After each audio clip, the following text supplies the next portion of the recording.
Thanks for joining us for Political Talk on another PolitiPod Live. Tonight we'll cover politics here, politics across the pond, rebellions current and historical, iced out, what the hell does that mean, and an Epstein check in. I'm Tom Bickle. I'm Hannah Soldner. And I'm Matt Nisanoff. We'll start with politics here. I think the big story we all agree in this past week has been the story about Mitch McConnell, who has, for several weeks, been somewhere else. He hasn't been at work, and he hasn't been seen around home, and he hasn't been seen in any place that you might expect a seated United States Senator. And it was so mysterious that the Kentucky governor actually wrote a letter to him and said, "Hey, can you show yourself? Can you let us know you're doing all right or what's going on? We certainly want you to wish you well, and we'd like to see you so that we can do that." And the Republican leadership all said, "Oh, we talk to him on the phone all the time. There's no missing anything. He talks to us on the phone." And so people are saying, "Yeah, but we'd like something a little more." It's interesting that they did end up releasing a photograph of Mitch McConnell with his wife. He is in the hospital. He had some sort of episode that required him to be rushed unconscious to the hospital. There's the picture itself. And interestingly enough, I think, is that little item he's holding in his right hand. That's a newspaper. So, sort of like a hostage situation, they not only have a picture of him, but they have a picture of him holding a newspaper to prove the day that the Just photograph was taken. casually, as one does. Exactly. Happens all the time in family photos. So that's the big story. What do you guys think? What do you gals think? After you, Hannah. I just saw an update today that his wife was seen leaving a rehab facility in a trench coat and sunglasses and a mask. So now everybody was asking, "What's that about?" It's just, it's hard to describe it as anything other than weird. Hey, she just Like lost her husband and primary source of income. She's had to turn to private detective work to pay the bills. Isn't it obvious? Sorry, go ahead. maybe she's in the new series of A Man on the Inside, I guess. She's got a bit If part you've in seen that. Matlock. Would you just stop hating on a girl? It's just it's got levels of weird. I mean, like, I was listening to somebody today say, like, unfortunately, you kind of can't be in as the party of a politician who rose to power amongst conspiracy theories without generating conspiracy theories no matter what you do. And so, like, yes, in one hand, it makes sense that if you're in your 80s and you fall and it knocks you unconscious and you have pneumonia, that maybe you don't want to talk and you just want to sit there and recover. But it just also seems very, there's a lot that's weird about it. And it also kind of raises these suspicions of, like, if he's alive and well, but incapacitated, to what degree should he be making law? And things like that. So I don't know. It's a weird situation. Yeah, my piece is that this is. Let's start here. I don't think it gets said enough, and I'd like to say it for saying its sake. Uh, this is a party who jettisoned all its credibility, all of it. They swept out the corners, all of it. They have no credibility at all. Long ago, they have rented out the space it used to take. They have no credibility. They are not to be believed. And when they come at us with anything that looks funky, you have to assume the worst. You have to assume you're being lied to. You have to assume deception.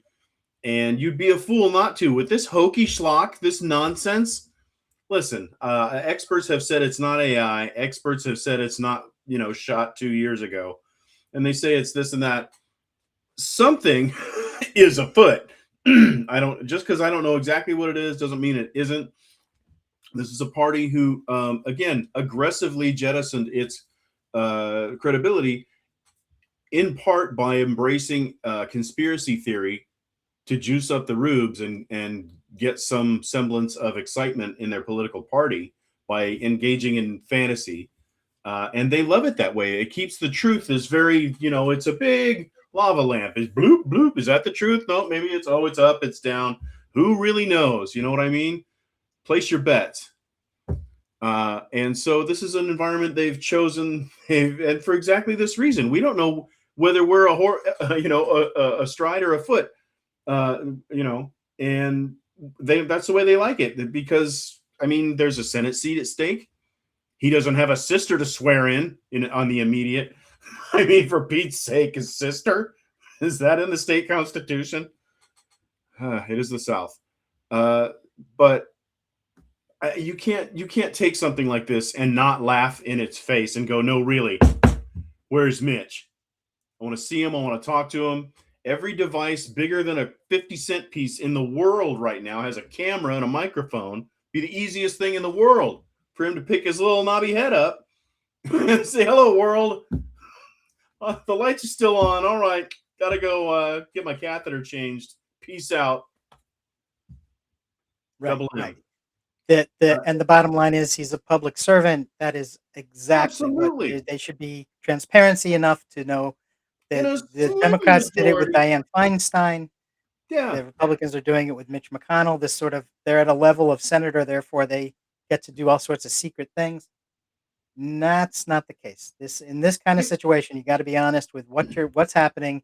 The public has a right to know whether or not what's happening and whether you are okay or you're incapacitated or what the situation is.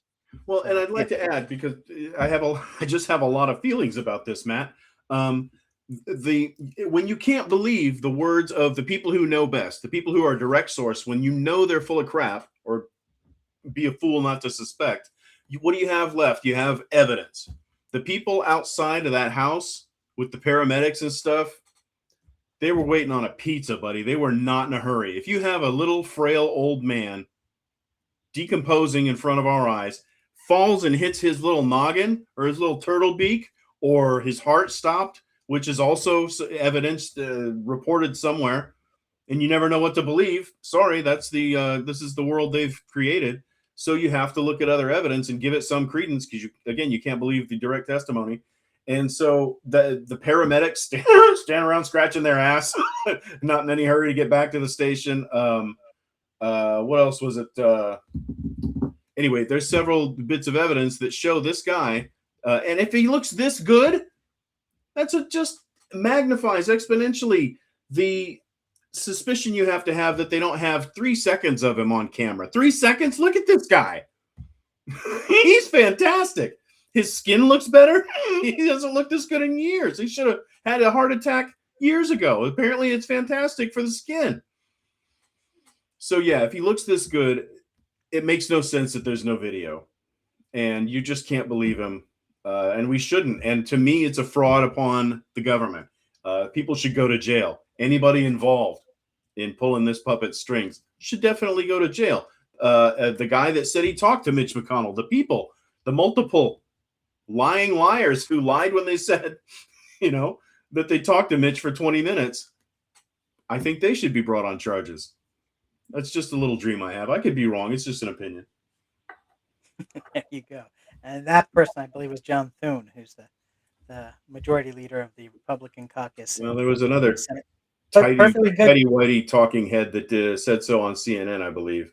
I can't remember his name right now.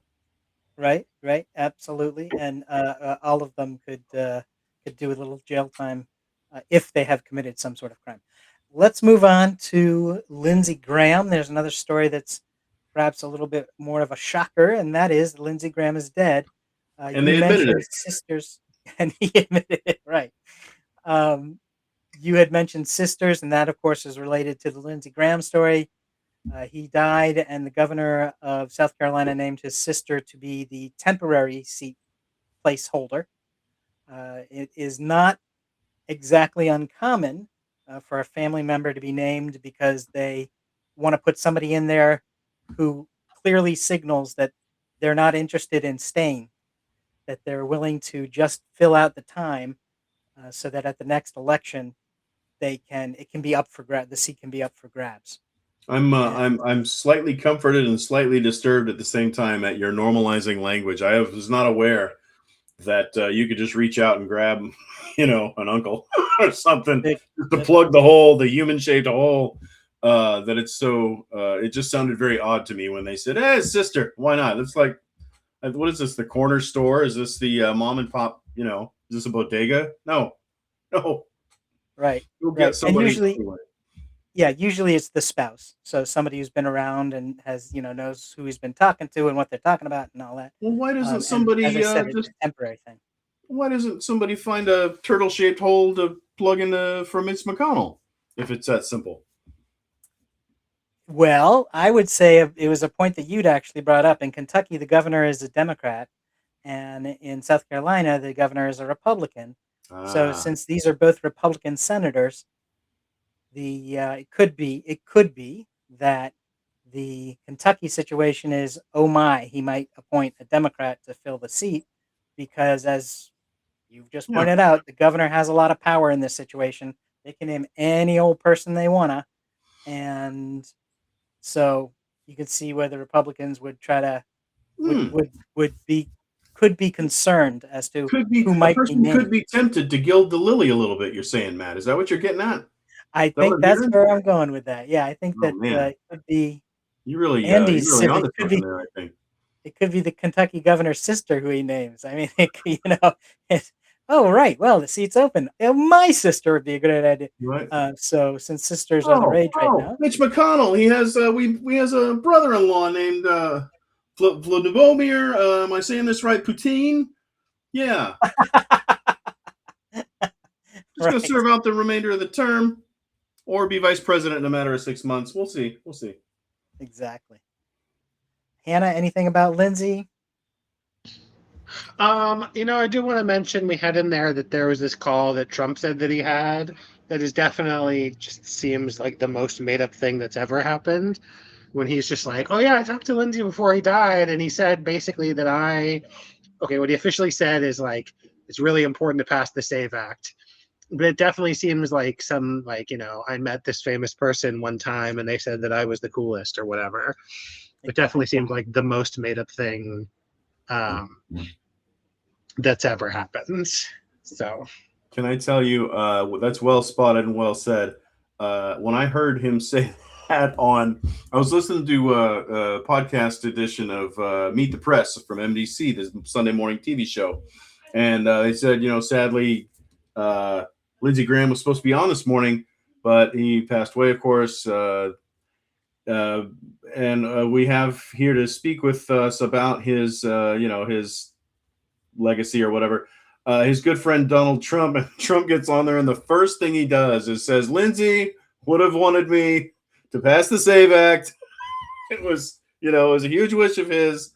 It was the most used car salesman, cheesy, cheap, hollow, transparent, see-through, pathetic. Uh, you know, just a one more way to soil Lindsay's memory by wiping your feet on him as he descends this mortal coil, and use him as packing peanuts. I thought it was especially low, and the guy keeps on giving. What can you say? Right. Yeah, I'd say it's just typical Trump.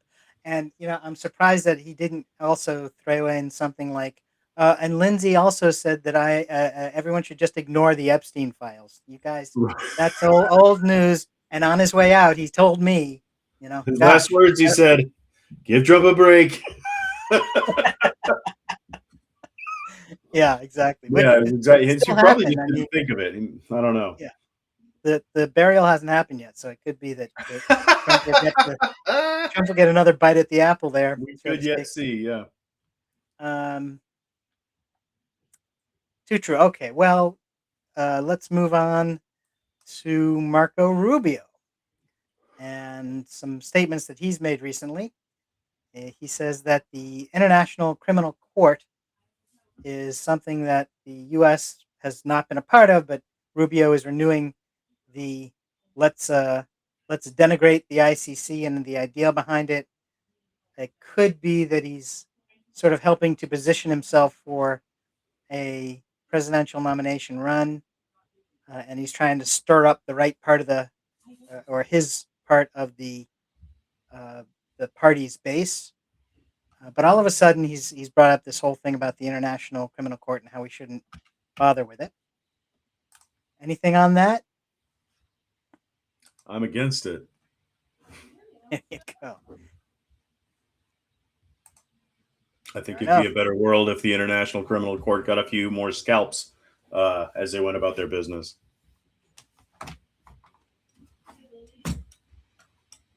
All Hannah, right. we can't hear you, dear.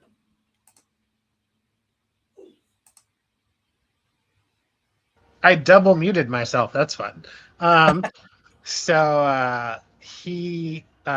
while I was looking up the ICC, I also saw that after Trump had put out this thing to sort of silence them, sanction them for talking about Israel, they're also being sued by two American rights groups for violation of freedom of speech. So it's the ICC is sort of a group I feel like we've ignored, except for to pick on them. And this seems like two sides of the same coin. All right. We'll see what Marco does next. Also, there is a judge who's been taking on Trump on a number of issues. Maybe you heard about the slush fund, the 1.8 billion dollars that he wanted to give away to people who were at the J6 rally and insurrection, and also snuck in on the small print was something that said, we're going to get this money and it's going to be distributed, and then a little side note saying, oh, by the way, the IRS will never be able to look at Trump's taxes again or act on information about Trump's taxes for the rest of eternity. Or his children and associates, I heard it was said. And associates. Yep, there you go. So some pesky little details in the small print, but gosh, that judge thought that was not such a good idea, and has, he's made a point of handling it. What do you think? Do you guys think that the president should have the power to make certain that his own finances are never looked at by any government agency again? You know what? I'm going to just say yes. No, of course not. It's absurd.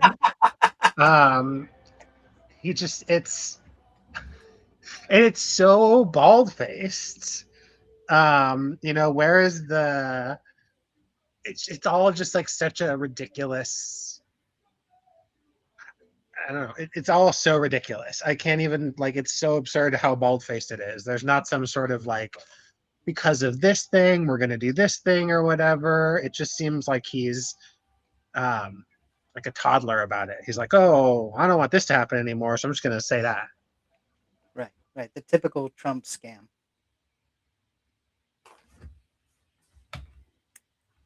Speaking of the typical Trump scam, it seems like a couple of people are coming up for their confirmation hearings before the United States Senate. And one of them is the acting Attorney General now, and trying to get confirmed to be the next Attorney General. That would be Todd Blanche. And someone who has been a prosecutor in his life and even in New York. And so he came up to the Congress to get his fair shake of advising and consenting. And that, of course, looks like it's going to be strictly party line type stuff. But they did go through the actual hearing as well. And I believe we have a video clip to show some of the things that Mr. Blanche had to at least be in the room while it was being said. Let's roll that beautiful bean footage. And what I don't understand, Todd Blanche, what happened to the Todd Blanche who was a prosecutor in the Southern District of New York? What happened to the prosecutor people had respect for? What happened to the prosecutor who once respected the rule of law? What happened to the prosecutor who said that there wouldn't be a whiff of political partisanship and then prosecutes the president's enemies over seashells cases, over making a video stating the plain law and Constitution? What happened to the Todd Blanche of the Southern District of New York that could convert him into you, someone willing to say the president has both the right and the duty to prosecute his political enemies? I cannot never said imagine that. the Todd Blanche of the old days would have ever done that.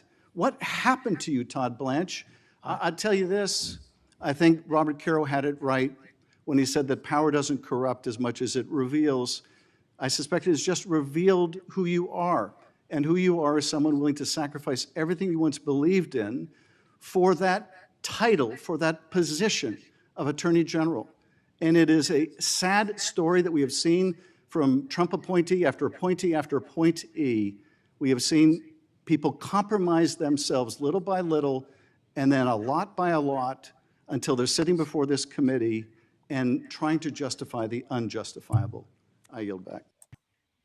And that, in the background there in that last shot, was Todd. That's, of course, the senator from California, Adam Schiff. And he says, what happened in the line about, who went from being focused on nonpartisanship and then supporting and being the attorney to the guy who's prosecuting people for political partisan on the basis of political partisanship, and who even said it's not only the president's right, but it's his duty to do that, to go after people based on party. And Blanche in the background says, no, I never said that. I never said that. And the next placard there, the 5 foot across placard, is the direct quote, which says exactly that. It's not only his right, but it is his duty. So that's the kind of guy we're getting with Todd Blanche. Todd Blanche, also the same guy who said if the president ever wanted him to step down, he would say, "Thank you, sir. I love you." Also said in front of the Mr. Kennedy from Mississippi, somewhere down there in the South.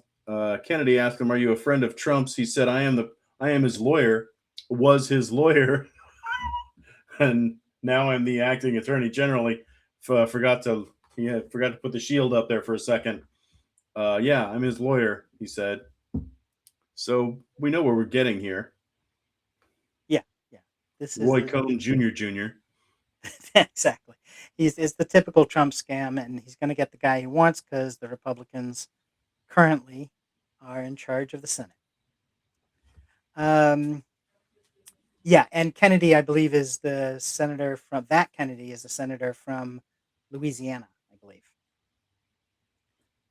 Also, Trump. Oh, Hannah, anything about Blanche? Nothing on Blanche.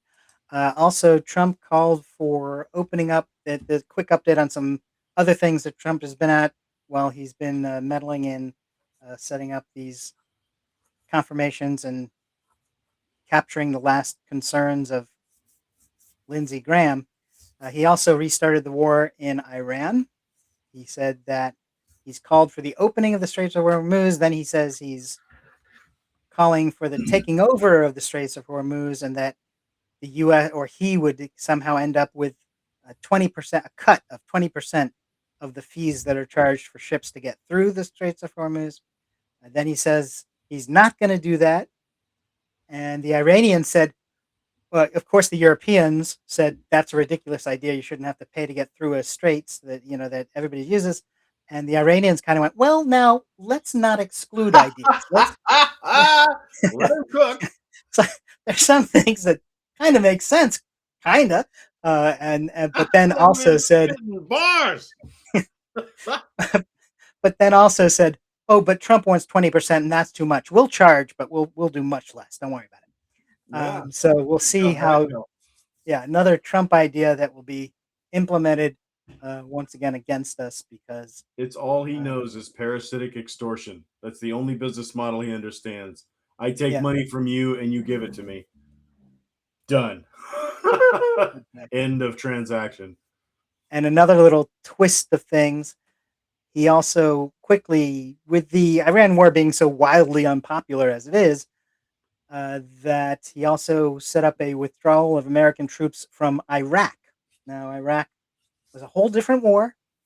That was a decade or so ago, and there's been withdrawal from it, but there hasn't been everybody. But Trump has kind of rushed into withdrawing U.S. service members from Iraq, and I think that might be one of these sort of switcheroos things. He wants to talk about how troops are coming out of Iraq, and hopes he says Iraq quick enough that you don't understand that he's not saying Iran. So Which would work on him if it was someone who's doing it to him. yeah, exactly, right. Yeah, that's how most things play out, I guess. We'll see where that goes. And anything about speaking of Donald Trump making statements, anything about explosive diarrhea in the news? Yes, there's I don't remember what the parasite is called, but there is It's called Donald Trump. What? I said it's called Donald Trump, but go ahead. Sorry. Fair. So the Trump parasite is in the water. No, it's on produce. They don't know what kind, and they don't know quite what the source is.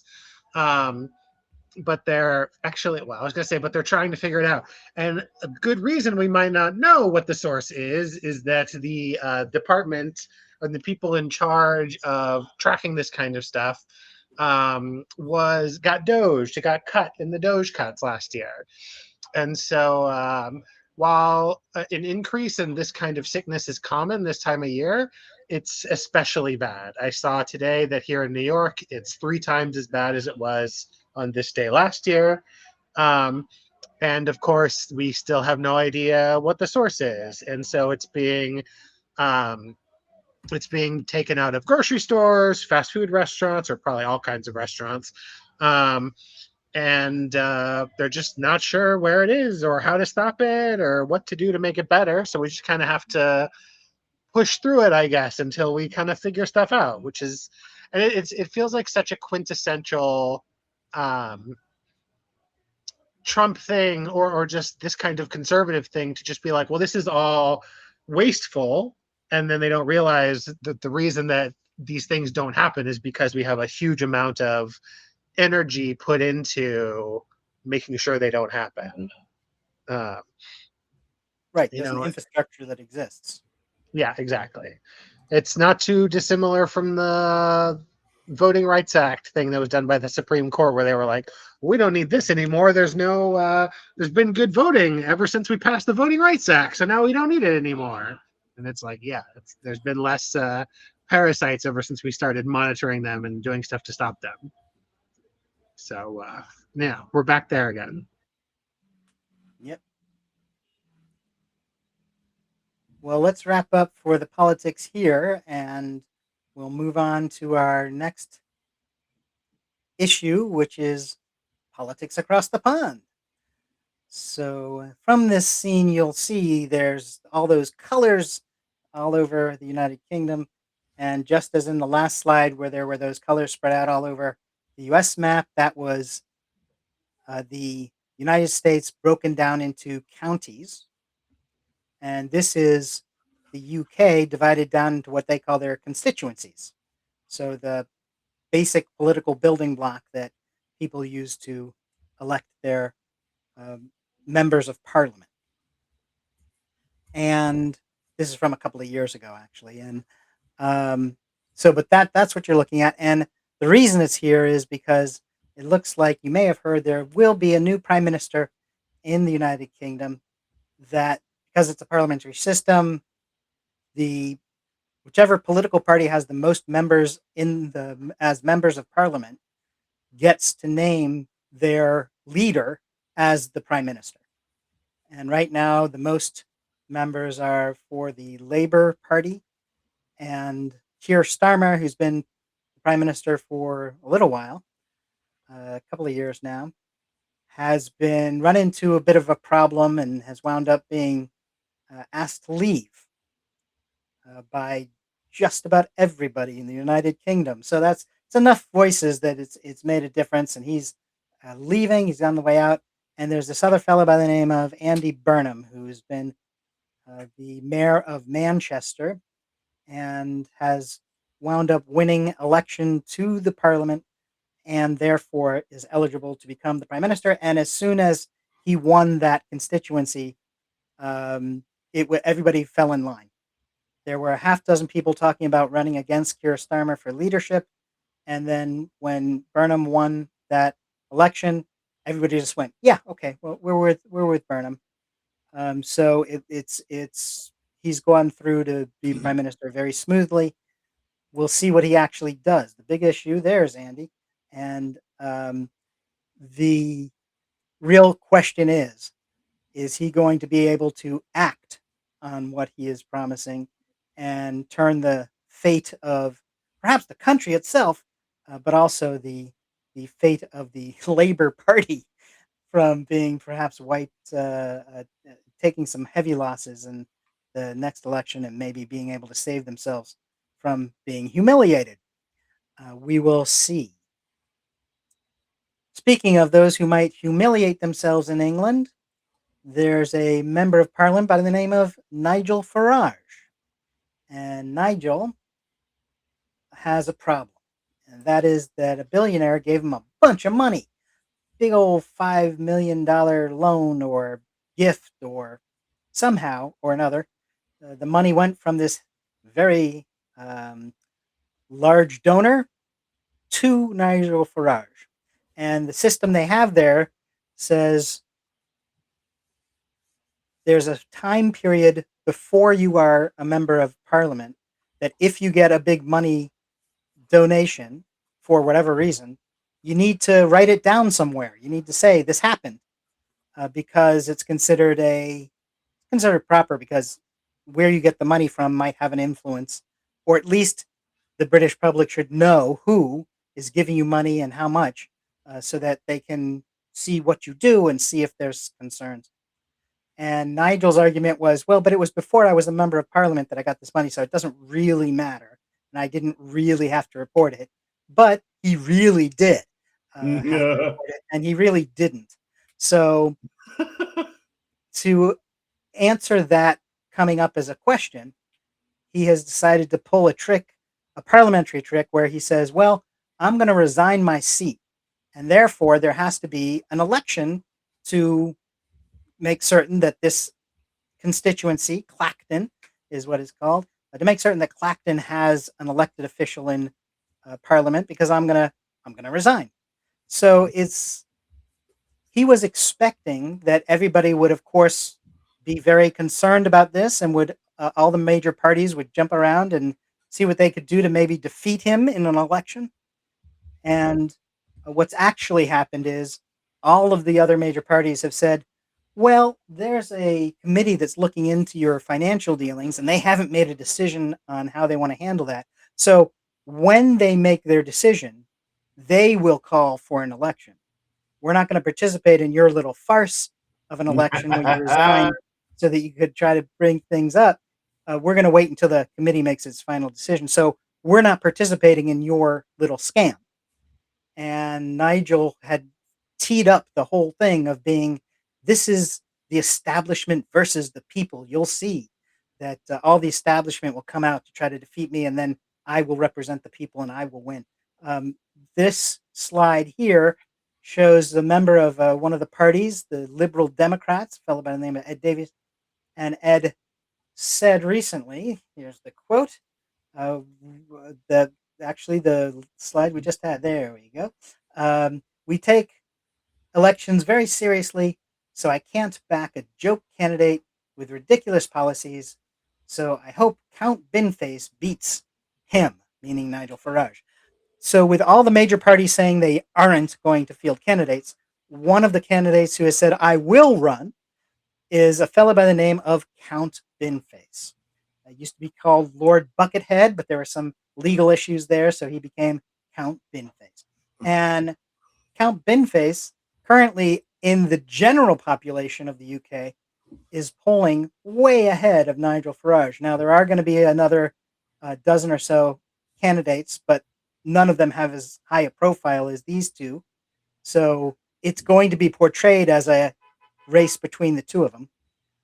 Now, unfortunately, Count Binface has already committed to not actually running a campaign. He's on the ballot. You could vote for him, but he's not going to get people to do leafleting door to door, and he's not going to do some of the more traditional political campaigning things. But he is on the ballot, and people like him. And there'll be all sorts of media coverage about the election, and it will have to include Count Binface as a candidate. It also undermines that whole farce of an election that it is, because Nigel Farage is running against a guy with a bin on his head. I mean, it's properly silly enough that um, it's noteworthy because it's not the establishment against the people. It is silly. And though there is a very serious point that Count Binface has made, which is, of all the things that he does say, one thing he said is, there's going to be this farce election because the member resigned, and there is going to be a second election after the standing committee makes their report about what happened with the money, whatever they decide. If Nigel Farage is still in office, there has to be a second election. But if you vote Count Binface, Nigel won't be in Parliament. And therefore, we will not have to spend $380,000 on another election. You could save the British taxpayers money by electing Count Binface to Clacton. Now, something that people don't always take into account is that Clacton, if you look at its voting history, is very conservative. It is the most conservative constituency, which is why Nigel Farage, who lives nowhere near, is the parliamentary member, because they don't have residency requirements to run. And people like to go to where their philosophy is most appreciated, which is what Farage did. And so the seat has always been tended to a conservative, or worse. I mean, there was a guy who was a conservative member who switched to a party called UKIP, which was one of Nigel Farage's earlier political entities, and won the seat as a UKIP member. So it is a very right-leaning constituency. So Nigel goes in with a bit of an advantage. But we'll see. They're very conservative. They may not want to spend $380,000 on another election because of their conservatism. So maybe Binface has a little leverage. We'll have to see. Have you guys heard of it? Do you have anything that's particularly of an interest? Yeah, I mean, I think that like you said, Farage was a member of UKIP, which is the UK Independence Party, which obviously their main thing was Brexit, which meant that after Brexit happened, it kind of made their party's primary thing irrelevant. So now they're back with what's called Reform UK, and they are, yes, a far right political party. They are, sort of where a little bit like the MAGA of the UK. It's not a perfect parallel, but it's right of the establishment rights. And Farage is, as you'd expect, sort of anti-immigrant, and obviously he wanted to do Brexit and the kinds of things you would see in like a highly conservative party. But what's interesting is, kind of like with Donald Trump, he ran on this whole like anti-establishment. Donald Trump used the term "drain the swamp" a lot, or they would say, people would be like, "I like somebody who's like not a politician," and Farage is also running on that now, but it's obviously much harder to run against Count Binface who's going to be way more anti-establishment than you could ever be, and he's a intergalactic space alien, and so yeah, and he has you should look up his policies. Some are actually great policies, some are just absurd. But yeah, just so you know, like, Farage is pretty well disliked, and he's heavily he's right of center. And after this most recent election that put Starmer into power, basically the sort of right of center party, the the Tory party, had won the last 14 years, even including very small things like Liz Truss, who was only PM for like 11 weeks or something. Um, and then so people went to the Labour Party, which is the left of center party. Um, and they don't, they got the prime minister that obviously they're not liking. They're doing not quite a recall, but something similar.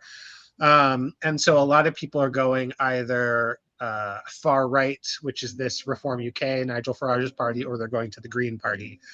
And so it's just causing this huge separation between the parties. So we'll see what happens. Farage is not popular. We'll see. And that's, I think, why you'll see the polling results on the national level are going to tend to have Binface doing really well because people don't like Farage, and he's given them more than enough reason to not like him.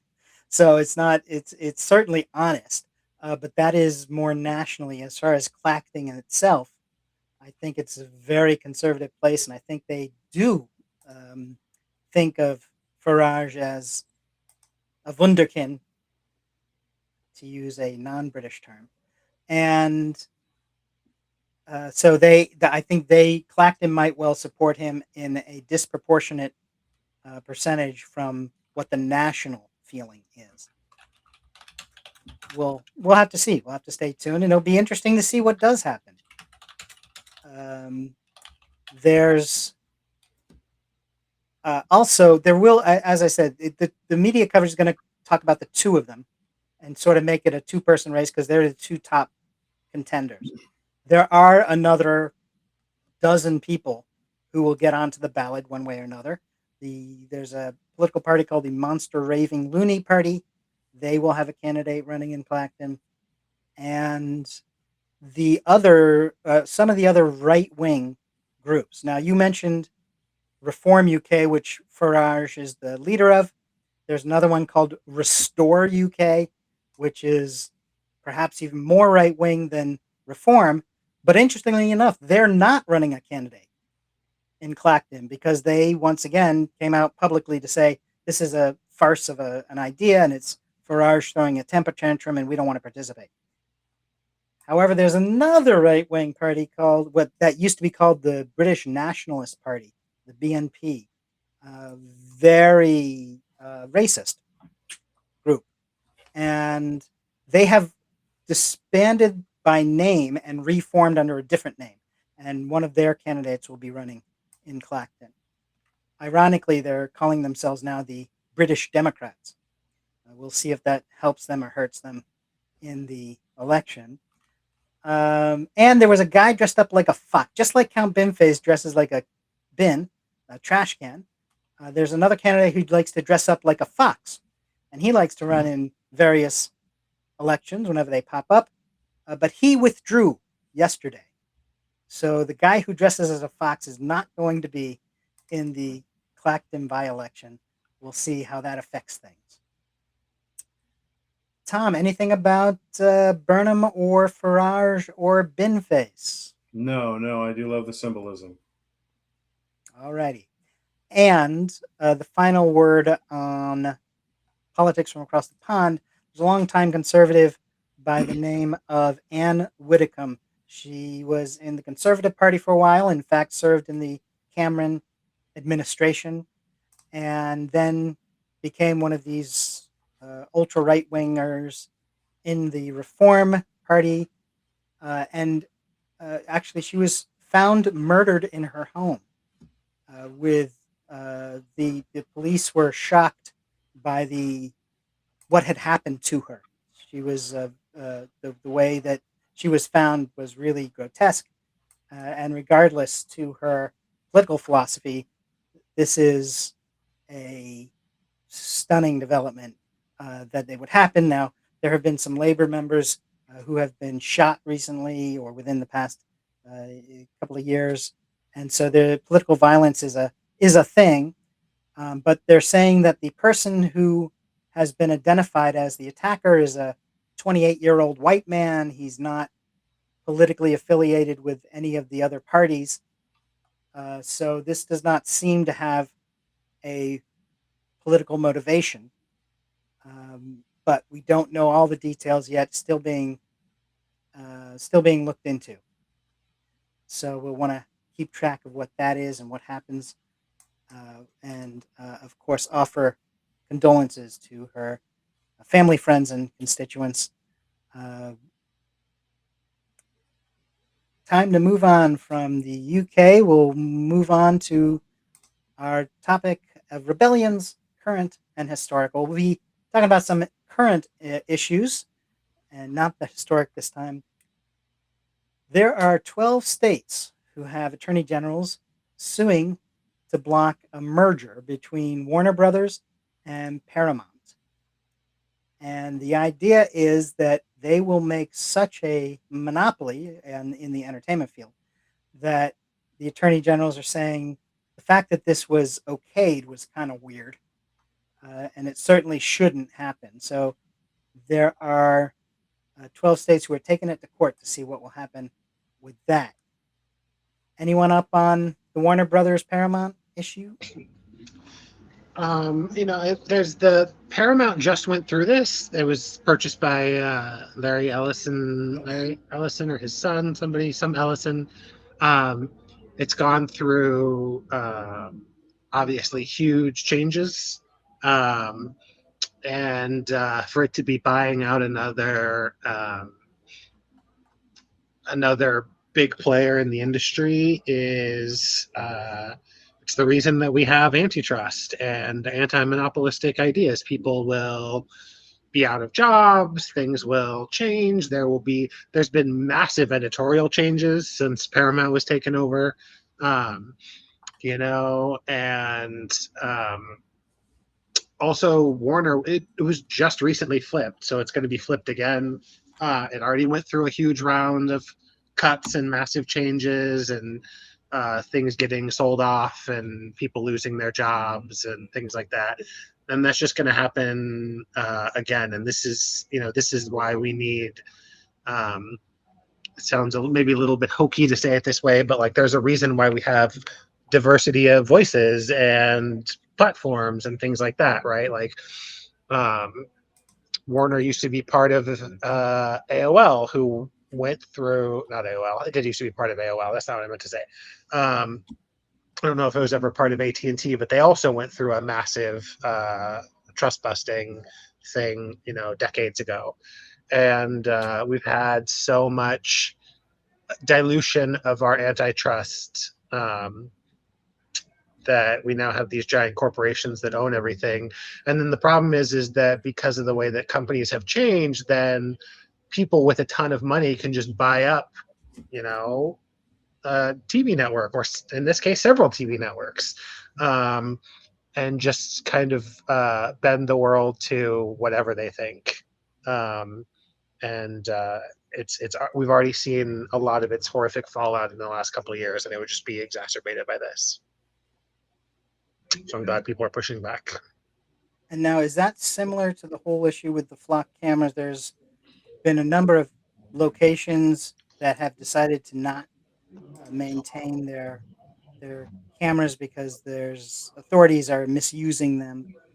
There's been some pushback in LA with they're not renewing the contracts, and Fort Worth in Colorado apparently has ordered them to be removed, and the data that they're collecting has to stop there. There's been vandalism in some states like Texas and Ohio, and there were even two police in South Carolina who were actually terminated over their misuse of the cameras to stalk an ex. Yeah, so the flock cameras, in theory, I think a lot of them are used for like red light cameras and just other kind of monitoring, but they end up being like just an always on camera that can film everything.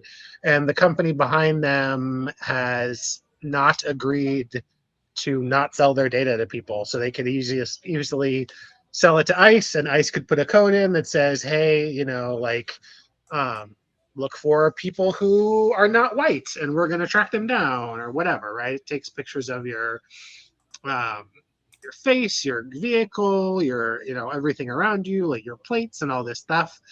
And they've grown exponentially. And what the issue is Flock itself might say that they're not working with ICE or somebody, but they might subcontract out to somebody who is working with ICE, and so then like they get a back end key through a series of subcontracts, and they've just been obviously there's a lot of data mishandling and distrust, and it feels very police state, and so a lot of people are pushing back on them. There you go. And speaking of pushback, there's been another case where the candidate running for Congress, this time in Wyoming, is suing his own political party. He's an openly gay GOP candidate, and he is suing the GOP because his opponents have started slurring him as somehow being a pedophile. And there's even one supporter from another state, I believe it was Idaho, who was using social media to attack this candidate. And the candidate actually sued the guy in Idaho and got some action from the courts to prevent him from continuing, which is there's a little bit of a good news if you can consider anything in this as being good news. And back in Wyoming, the Wyoming GOP is doing things like making certain that he's not allowed at events. They had a so-called family values debate, and he was disinvited so that he couldn't participate based on this lie. So he seems to be fighting back, which is the underlying. There's the good part of it, is that he is fighting back and trying to be clear about the when you're trying to take stuff to an extra level to be able to smear someone, that can't be acceptable, and there has to be some sort of a backlash to that. I will keep an eye on that story. And then one other one is there is another class action suit, meaning a bunch of states joining together.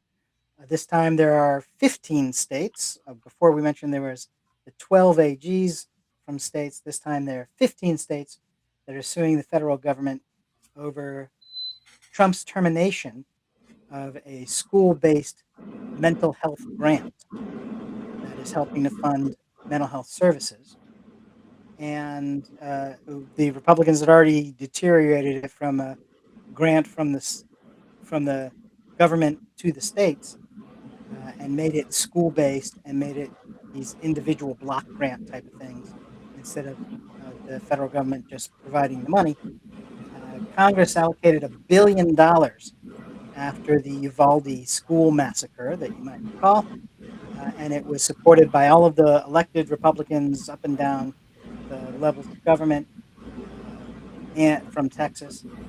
But Trump now says it's not in line with his priorities. Apparently, addressing mental health is not a priority to him. You can speculate as to why that is.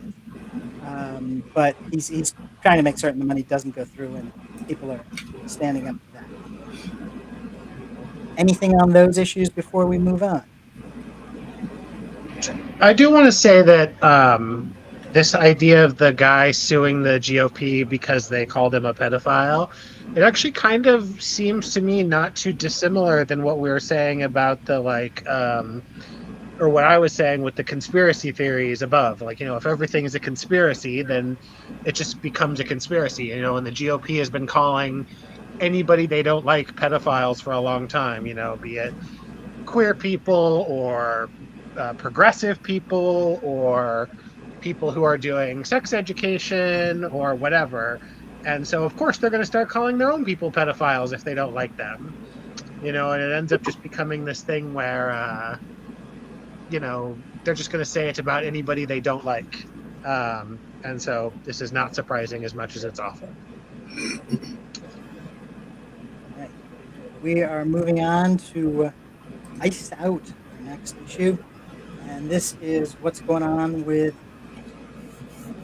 the Department of Homeland and Border Patrol folks who are wandering around the country thanks to unleashed in United States cities due to the federal government. And two more, they're killing people in the streets, and they can keep doing it. And here's two more examples. The most latest, the latest examples. One in Biddeford, Maine, and a 26-year-old Colombian man was fatally shot during a traffic stop. And they know both state officials and their senators have noted that he wasn't even the guy they were looking for. He wasn't the guy on the warrant. They just went after him, and they decided to do the whole, routine of stepping in front of his car to say that he was trying to hit them with the car and shooting him. This has happened in Houston, Texas, and this adds another layer of concern because ICE agents fatally shot a 52-year-old Lorenzo Salgado Araujo. Araujo? Araujo. Araujo. And what's one of the other important issues here is that he's a Mexican national. He was a Mexican national, so he was here as a guest in our country, and the ICE just decided to go after him. They saw him in a car, and they decided to go after him. And in both of these cases, police did not have their body cameras on. They've said that there's all sorts of excuses that the stop hadn't been started officially or whatever they want to say. There's no video of these incidents anymore, and that is, of course, by design. And just like Biddeford, Maine, he was not the intended individual that they were looking for. They went out of their way to go after this. There were, of the protesters in this Houston assassination, they said that, once again, this is the whole thing of walking in front of the car saying he was trying to hit us with the car, so it's okay to shoot. And it's all part of Trump's war on America. Continue. Would you like to say anything about ICE before we move on? All the swear words I know. This is bullshit, and it's been bullshit, and it shouldn't be happening. It's completely antithetical to anything remotely about the American experience. Getting gunned down in the street by the authorities. It's bad enough freedom lets you get shot by, just regular people. Now we got to worry about this.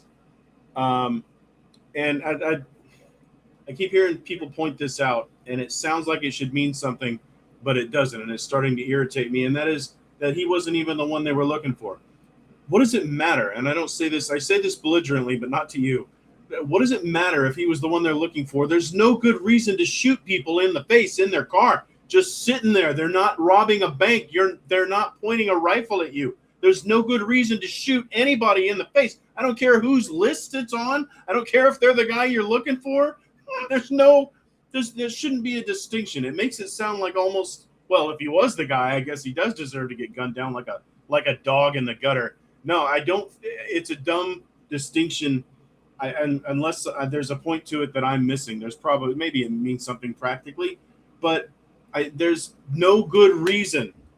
If these people are here illegally, if they just hopped the border, if you watched them get out of the river in Texas, there's still no good reason to shoot them, to beat them about the head and kidneys. There's no good reason. And this goes on too far. I saw some coverage of this. Some people in one of these towns confronted their city council, and they said, why aren't you protecting us? Why aren't they protecting us? What good are you? What good do you do? Why aren't the cops in there? We had a brief flirtation. Some governor, some mayor somewhere talked tough for a minute and a half, and maybe they're still doing it. I don't know. But they actually said, if you want to come and practice this kind of BS law in my town, you better be prepared to get shot at by the real authorities. And it sounded really good. I don't know if they're doing it. It should be every city. Every city should protect its citizens. Is that a novel idea? Is there some reason we're just sleepwalking through this? I don't want to live in this country as badly as I used to anymore. And it just seems to be we've entirely lost our way. And I don't know. I don't know how we just get up every day and put on our shoes and this continues. This is, yeah, and it's not city people. This is the feds. But I understand what you're saying, and I understand that you're Sure. not saying it to me particularly. I think the point of it is that they are supposed to be doing a job, and they're obviously just going out and maliciously saying, "Oh, there's someone who is not white, Yes, sir. and they are in public, And I hear and you, but I we guess are the right. what We're gets under ICE, my and we're going to fingernails stop it." is that this is like the 17th or 18th thing on the list that they're not supposed to be doing. They're not supposed to be running around in masks. They're not supposed to be running out without any identification. They're not supposed to be abusing people's rights. And way down on the list, yeah. Yeah, Anyway, yeah, yeah. That also they're not supposed to that get is the guy that's not on the list, I guess. But if you listen to any reporting on this, they're hoovering up people by the thousands. The Stephen Miller, that human pimple, is demanding, beating his little desk, saying, "Bring me 2,000 people a day." And yeah, they're gonna crush people in this machine that just got funded for $75 billion. yeah. Yeah, I don't That's really what I have. wanted to add. I don't. That's basically what I was going to add. I was Oh, going to I'm say sorry. fuck them. No, no, no. I was going to say fuck them. And like it's to Tom's point, like there is, if they were robbing a bank, the punishment for that is still not being gunned down in the streets, you know, um, or being disappeared to a slave labor camp or a concentration camp or whatever. Like there is a reason we have rules. And somebody pointed this out. This is a little bit off topic, but it's not as off topic as it should be. Um, when there's been this stuff in front of the Supreme Court about birthright citizenship, without that, they could literally declare anybody they wanted not a citizen, right? I'm not guaranteed a citizenship.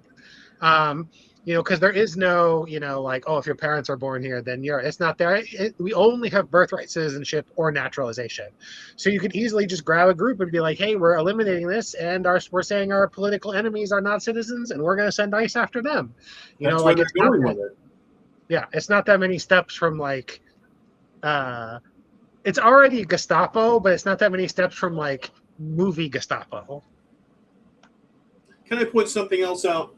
Yeah. There is the Bundys. The Bundys out of the Idaho, Oregon area, the cattle ranchers. They got a bunch of guys together with rifles and they stood down federal officers to where the federal officers packed their lunch back up and left rather than have a firefight with these people. I didn't think it was a very good idea then, but where are those people now? I think we both know the answer to that question, but listen, I mean, you can't just keep rubbing people out. You just can't. I hope to God you just can't. Can you? Apparently you can. Anyway, I'm sick of it. As we all should be, certainly true. We are going to move on to the Epstein check-in. So we're going to go right to talking about some Goldman Sachs folks, actually specific. One of the lawyers for Goldman Sachs faced congressional hearings yesterday, or pardon me, earlier today as well.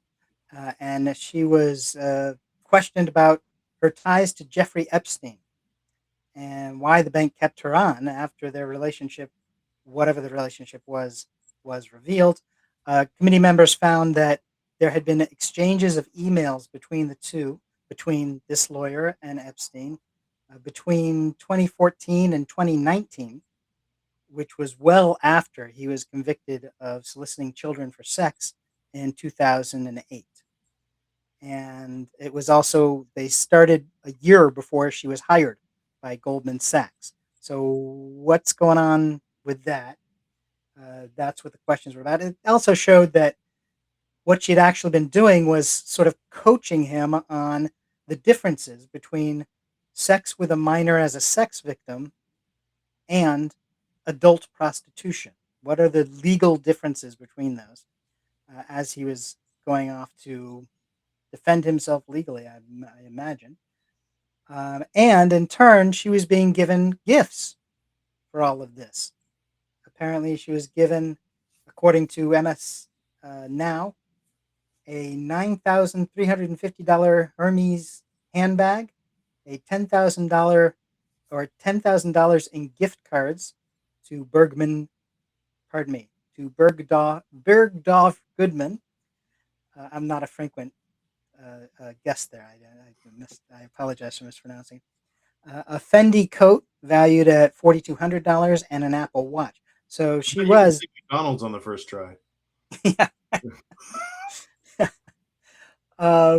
So she was getting she was being paid for it, for her advice in gifts, but she was getting something out of it, and she was providing him legal counsel. Now, she says, or at least as he's hearing, she's saying that she regrets having ever been knowing him or being involved, and that she really has sympathy for the victims. That's apparently as of this congressional hearing, I guess. Rumler said that she also resigned from Goldman Sachs in February. So she was being brought back before the committee to, I guess, establish some of the timeline and what exactly was going on. We've talked about the Epstein files and where they're going, and this is part of the process that's needed to continue moving the Epstein file issue, keeping it in the public and making certain that something happens from it. Speaking of the Epstein issues, we have our charming little Epstein count up for such purposes. And the days since the unredacted Epstein list has not been released, that would be today's, making it 4,047 days since the unredacted versions have not been released. Thank you for joining us for PolitiPod Live for Political Talk. You're welcome to join us every Wednesday from 6 p.m. Pacific, and that's 9 p.m. Eastern, right here for PolitiPod Live. If you want political laughs, you can join us and a half dozen of our friends for our monthly political comedy podcast, PolitiPod. You'll find that at soundcloud.com/PolitiPod. I'm Tom Bickle. I'm Hannah Soldner. And I'm Matt Nisanoff saying goodbye.